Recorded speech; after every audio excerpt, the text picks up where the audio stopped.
Welcome to everyone. This is Fallbrook Houston News.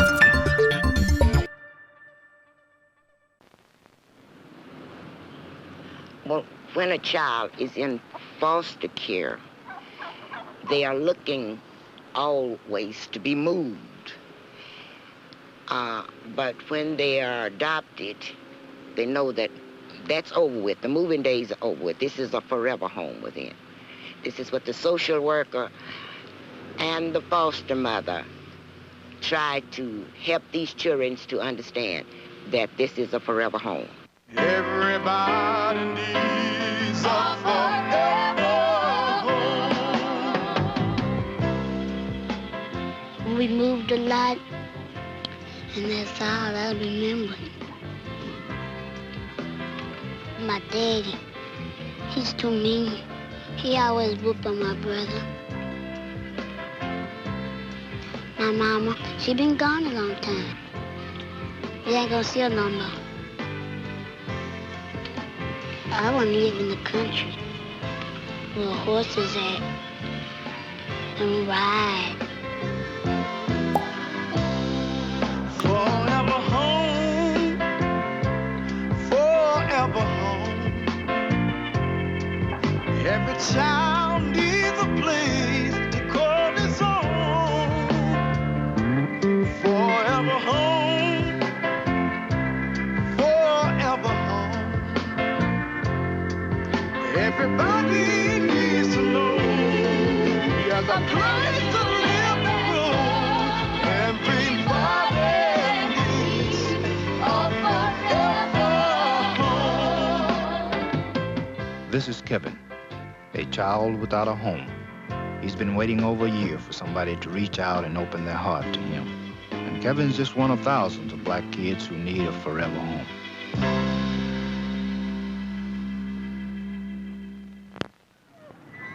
You know, there's a lot of people who could give these kids a home. And quite a few people really think seriously about it. But so many times they stop short. And it's mainly because of one thing: fear. Fear of things like, how can I love that child if he isn't my own? Or that to adopt, you'll have to go through miles of red tape.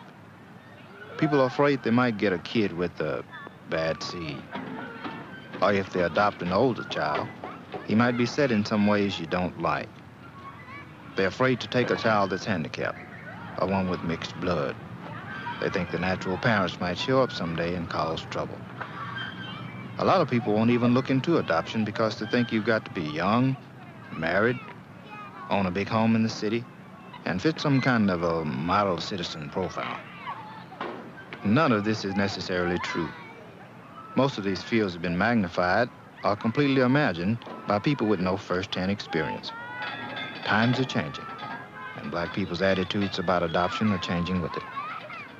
If you want to know what adoption's really like, talk with the people that are doing it. After all, who'd know better?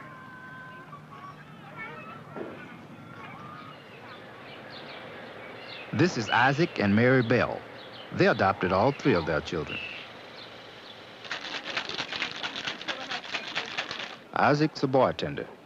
He's 45 and has a daughter and 2 grandchildren by his first marriage. His wife, Mary, is 34. She's manager of production, planning, and control at Applegate 2 Company. Mary couldn't have any natural children, but she wanted a family so bad, she convinced Isaac that a second time around would be a lot of fun. First, we went through a private agency, and we went through 3 months of counseling. And after the end of the 3 months, they denied us because they said that Isaac and I were too happily married and a child would interfere with our marriage. So I guess after about 2 or 3 months of disappointment, finally we were sitting in church one Sunday, and they had it was National Adoption Week. And we talked with the representative after services, and this was like in June. And we went through the welfare department, and in August we got our child. There was nothing hard about it, really.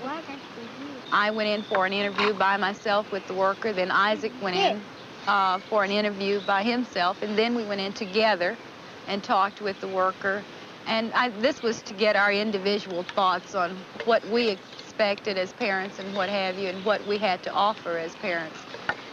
So there was really no red tape. It was just really giving them information in order to know what type of child would best fit in with your family. To your front, action.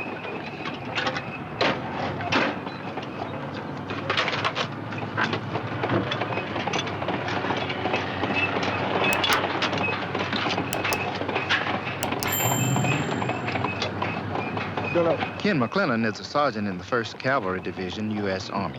Ken's the section leader of an M106 mortar carrier crew and an expert in the field of treaded vehicle maintenance. Okay. Okay, Sandra, you want to go ahead and check his temperature? The thermometer's been in long enough. His wife, Sandra, is studying to become a registered nurse. She and Ken grew up in Oakland, California. The McClellans already had a good-sized family when they decided to adopt. Since Anthony was 11, he became the oldest child in the family. In fact, he was almost half as old as his new parents. Well, we went through the experience of childbirth and a child from infancy on up. And it was just something that we ourselves had been through, and we thought maybe that there are some people that are ashamed or for other various reasons do not want to adopt an older child. And we figured that we were the type that were adjustable, and that's what we did. Also, you know, she got things she want to do, you know, like go to school or get a job, you know. And that would hold her back from doing that because she probably had to stay home, stuff like that. Come on, boy, get out. Lenzo Clark is a house painter and also does some nighttime custodial work on the side. Okay, Billy, what now? Joyce is a teacher's aide at Voight Elementary School. The Clarks live in a small rural community. They adopted their only child, Darrell, when he was 3 years old. Darrell was born with hydrocephalus, a potentially crippling condition more commonly known as water on the brain. There are times that people will say, oh, why do you want to adopt a child? You're doing all right, you know. Why do you want to take on something that you don't have to? My mind was already made up, but I had to convince him to make his mind up. Because most black people don't feel that they need to adopt a child, you know. But there are so many black children that need to be adopted. And finally I convinced him that it was a good thing. And, I guess if we had waited, we could have gotten what most people would say, child that would not have been handicapped. It's sort of a twofold thing, wherein we would be giving love to someone who needed love, and yet at the same time, they'd be loving us. So it's sort of a two-way deal. And I can't see any regrets. I definitely have not seen it, and I don't expect to see any. Because I just feel that this was a thing to do, and we've been completely happy.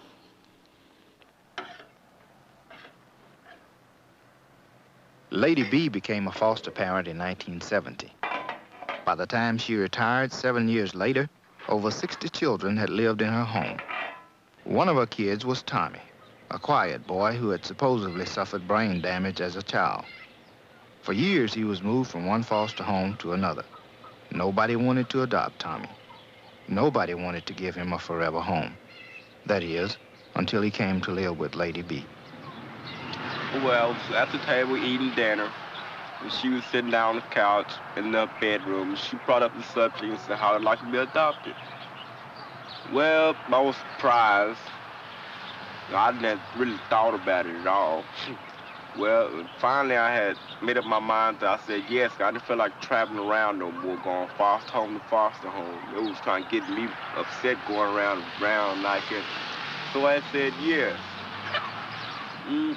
At that moment, I had felt very happy I didn't have to go around traveling from foster home no more. And after I've been adopted, man, pretty good life. with an older child, especially a child junior's age, you would think that the child would have a good basic foundation, either in common sense, first of all, and then, of course, in book learning. You can't assume that a child knows right from wrong when he's been shifted. You can't just come in and put in your rules or expecting him to understand what you think is important. You have to let him know what is important to you and what you will accept and what you will expect of him. Oh, well, only one of our children right now really realizes what adoption means. And, when we sat down to tell him about it, he was just, it was beautiful, the way he accepted the fact of his background, but he didn't want to hear any more of it because his remark was, my daddy's talking to me and my mommy's at work, and I know that my mommy and daddy loves me, and that's all I need to know. Yeah, it was really a complete turnabout in my life, because before we adopted him, I was, out in the world, drinking and like that. And it kind of changed me. It changed me quite a bit. It changed me from going out drinking. And I started staying at home, and whenever I wasn't here, he would, ask her, where's Daddy, or what time he's coming in, and all this kind of stuff, and so if you mean to do the right thing, you just can't continue with that kind of thing in your life if you don't want to have a happy life together with all of them. So I just saw that I had to do that. It wasn't no big change for me then, Maybe I was halfway ready or something, I don't know, but it wasn't no big change. Money-wise, because the money that I was spending out there, well, I could just bring it here and use it on him, you know what I mean? Just do things like that, and so it really was a big change for me.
Is made up of all types of people. What is it that bends and molds each of us to become who we are? There isn't a simple answer to that question, but most people feel that each of us comes into this world with a clean slate, that it's a combination of day-to-day experiences and our free will to choose that determines what each of us is going to be. Probably one of the misgivings of people who would like to adopt is the bad seed notion, that it's possible for a child to start off bad. And I think that that's just a whole lot of balderdash. Bill Lawson is pastor of the Wheeler Avenue Baptist Church and a well-known leader in the Houston black community. As an active supporter of black adoption programs, he's become very close to many adoptive families.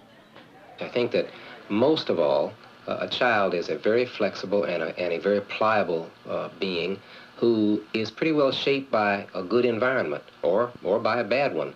And I think that there have been so many cases where we have seen youngsters who have started off with all of the odds against them, who have somehow overcome and who have become good adults, that we know that something in their environment has helped them to do something positive. And then on the other hand, we've seen people who have had everything going with them, and somehow they have just bit the dust, largely because they didn't have the kind of environmental stimulus that would make them become fruitful adults.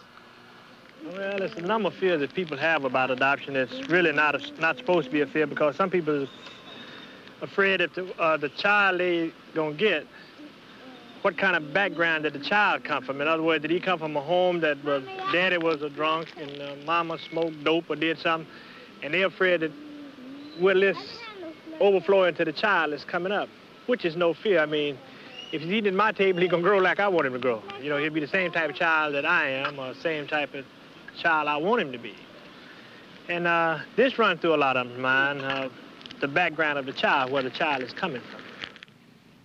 Some people may be leery of a child's background, but when Lenzo was trying to decide whether he wanted to adopt, the doubts came from within. Well, that's easy. It wasn't my child. You know what I mean? It was hard for me to say, okay, I'm gonna adopt somebody else's child, you know. So that was my biggest hangover. But after I got over that, you know what I mean, it was easy then. But that was my biggest hangover. Was just, you know, adopting somebody else's child. But since we, you know, got him, he's just like I was now, you know. I just consider him as him being my son. Probably the greatest fear people have is that the natural parents will show up someday. To begin with, this kind of thing would almost never happen. Adoption agencies don't tell the natural parents the names of adopting parents, and vice versa.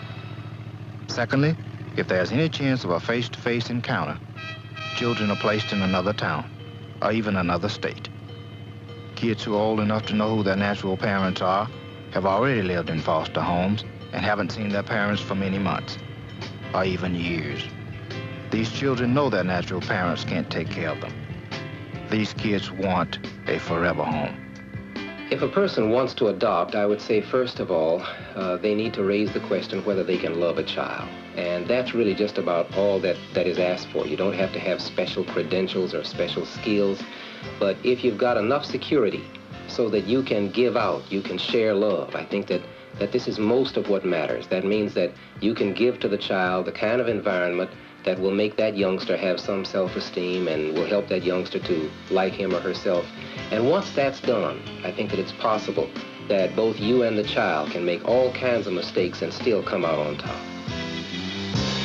To share your love, to share your love, to give it to a child, to share your love, to share your love, to give your love. Open up your heart and fill your heart with love. Everybody needs a forever home. To my children, it's something special being adopted, because Mommy and Daddy had all the children in the world to pick from, but they were picked by us, and they feel as though adoption is beautiful to them. Receiving my kids, that's the most joyous moment of my life. It's when they hand them to me and I say goodbye. That's my moment right there. He was already out in the yard there when we got there, but we didn't know that he was the one, you know. He just came up there, and I was squatting down talking to him, and he just crawled up on me and put his arm around my neck and said, I love you, you know, just like that, you know, and it really did something to me. I don't think I could give a child that I brought here myself any more love than I do for Darryl. To me, he's mine. When you were young, can't you remember? When you were young, can't you remember? Don't you remember how it was when you were young? Forever home, forever home, forever home, forever home. It's a happy place to be with friends and family, but it's got to be a forever home. I know with my Tommy, since I've adopted him, we have one good relationship. We love one another. I don't know, somehow this morning is something he done. And when I can tell him, I love you, Tommy, and he'll turn around, I love you too, Mama. Tommy can go visit someone. At a certain hour, Tommy is standing looking lonesome, ready to come home. because he know where his love is. So this is what children are wanting, someone to love. This is Fallbrook, Houston News. Thank you for watching Fallbrook, Houston News. We really appreciate that.